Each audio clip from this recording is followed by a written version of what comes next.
சாய்ராம். நம்ம வாழ்க்கையில் எதை செய்தாலும் கடவுளுடைய தயவு மிக முக்கியம்.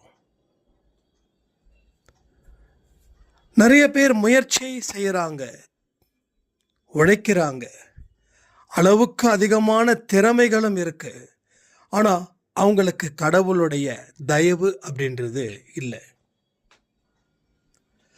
இந்த தயவு எந்தெந்த வழியில நாம பெற முடியும்? நாம பிறர் மீது இரக்கமா இருப்பதன் மூலமா கடவுள்கிட்ட இருந்து அந்த இரக்கத்தை நாம பெற முடியும். பிறருக்கு மனப்பூர்வமா உதவி செய்வதன் மூலமா கடவுள்கிட்ட இருந்து நமக்கு தேவையான உதவிகளை பெற முடியும். பிறருக்கு நல்ல எண்ணங்கள் மூலமா சில வார்த்தைகள் சொல்வதால நமக்கும் நல்ல வழிகாட்டிகளாக கடவுள் நமக்கு கைகோர்த்து இருப்பார். உங்க வாழ்க்கையிலே எவ்வளவுக்கு எவ்வளவு நன்மைகள் பிறருக்கு நீங்க செய்றீங்களோ அந்த நன்மைகள் உங்களை தேடி வருவதற்கு வாய்ப்புகள் இங்க நிறைய இருக்குது. அப்போ இதன் மூலமா கடவுளுடைய கவனத்தை நாம பெற முடியும். ஒரு பெரிய விவிஐபி உங்க தெருவுக்கு வராருன்னா நீங்க அவரை பார்க்குறீங்க, அது உங்களுக்கு திருப்தி அளிக்குதா? அவர் உங்களை பார்க்கணுன்றதுக்காக நீங்க எந்தெந்த வழிகளில் எல்லாம் அவருடைய கவனத்தை கவர முடியுமோ அவ்வளவு நீங்க போராடுறீங்க. அப்போ அவர் உங்களை பார்க்குறாரு, உங்க கவனத்தை நீங்க ஈர்த்துட்டீங்க. அதுபோல கடவுள் இங்க எத்தனையோ உயிரை படைச்சிருக்கார்.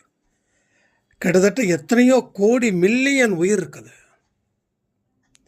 அத்தனையும் ஆள்பவர் யாரு? அவர். அப்போ அவருடைய கவனத்தை நாம ஈர்க்கணும். ஈர்க்கிறதுல தான் இத்தனை விஷயங்களை சொல்றேன். இதை எல்லாமே நீங்க ஈர்க்க ஆரம்பிச்சிட்டா நல்லவைகள் உங்களை ஆட்டோமேட்டிக்கா வந்து சேரும். யாரும் குறுக்க நிற்கவே மாட்டாங்க. உங்களுக்கு ஆரோக்கிய பிரச்சனை இருக்கா? நோயாளிகளுக்கு நிறைய உதவிகள் செய்யுங்க. நீங்க எதுல பாதிக்கப்பட்டிருக்கீங்களோ அது சம்பந்தப்பட்டமான உதவிகளை நீங்க பிறருக்கு செய்யுங்க.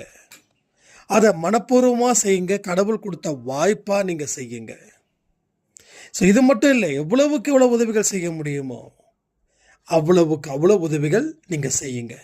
நீங்க செய்ய செய்ய உங்க வாழ்க்கை கண்டிப்பா மாறும். இது எதுவுமே ஆதாரம் இல்லாம நான் பேசல, உண்மையான விஷயத்தை உங்க முன்னாடி எடுத்து வைக்கிறேன். அது நிச்சயமா எந்த காரணத்திலையும் பொய்யாகாது. இங்க பொய் பேசுறதுக்கு நான் வரல. ஏதாவது ஒரு பரிகாரத்தை செய்யுங்க, உங்க வாழ்க்கை நல்லா இருக்கும் அப்படின்னு காதுல விதவிதமா ரீல்ஸ் சுத்த நான் வரல. எல்லா மனுஷனுக்கும் உதவிகள் செய்யுங்க. எல்லா மனுஷன் மேலேயும் அன்பு செலுத்துங்க. ரோட்டில் யாராவது கீழே விழுந்தா கூட அவங்கள போய் காப்பாத்துங்க. அவங்களுக்காக பிரார்த்தனை பண்ணுங்க. இதன் மூலமாகத்தான் கடவுளை நீங்க உங்க இடத்துக்கு கொண்டு வர முடியும். விதவிதமான பூஜைகளோ விலை உயர்ந்த பூஜைகளோ செய்கிறதால மட்டும் கடவுள் மயங்குவது இல்லை. ஏன் தெரியுமா? அதையும் அவர் தான் படைச்சார். அவர் படைச்சதை அவருக்கே கொடுக்கறதால அவருக்கு என்ன லாபம்? அவர் படைச்ச மனுஷங்க கிட்ட நாம பாசமா 4 வார்த்தை பேசினா கூட அவர் மன நிகழ்ச்சி அடைகிறார். இந்த மாதிரி 5 நிமிஷம், 4 நிமிஷம், 2 நிமிஷம் வரக்கூடிய பதிவுகளை இந்த சேனல்லையும் நம்ம சாய் 365 சேனல்லையும் பப்ளிஷ் பண்ணுவோம். நான் இதை ஸ்டேட்டஸில் வைப்பேன், கவனத்தோடு கேட்டுக்கோங்க. ஏன்னா நிறைய நல்ல விஷயங்கள் நம்ம வாழ்க்கையில் நமக்கு தெரிஞ்சுக்கிட்டாதான் அதை செய்ய முடியும். அதை செய்தாதான் கடவுளுடைய அருளை பெற முடியும்னு சொல்லி இந்த பதிவை நான் முடிக்கிறேன். ஜெய் சாய்ராம்.